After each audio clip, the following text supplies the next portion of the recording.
the first harvest of the year, so let's go ahead and pick some cucumbers and make some fridge pickles.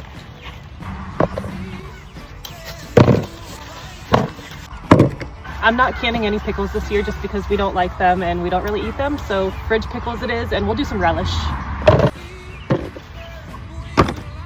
We're gonna get the brine going in just a second, but meanwhile, we're gonna go ahead and soak these in ice water just to plump them up. That's what's gonna give you that crunchy pickle. For the brine, 2 cups water, 1 cup white vinegar, 1 cup apple cider vinegar, 1/4 cup brown sugar or maple syrup or honey, 2 tablespoons mustard seed. You can leave this out if you want to. And 2 tablespoons of salt. Any kind of salt. Bring that to a simmer just until all that sugar is dissolved. Meanwhile, I'm gonna go ahead and get my cucumbers, and we're cutting off the blossom end. That has enzymes in it that's gonna make them soggy if you don't cut them off. If you cut them off, they stay nice and crispy.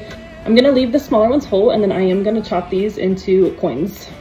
This works best with a pickling variety of cucumber. This size, I'm gonna leave whole. Now you can add garlic or onion to this. I think I am gonna add some red onion.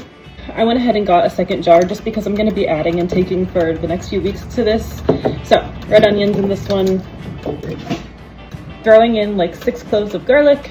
I let this cool for about 15 minutes, and now we're just gonna go ahead and top our cucumbers. Now, lid is just going on, and these are sitting in the fridge. The longer they sit, the better. Try to let them sit for at least 4 to 5 days, but like 10 days, they're gonna be the best. Take and add as you please with these. If your jar gets to be half empty, just add some new on top, top it off with some new brine, and you're good to go all season long.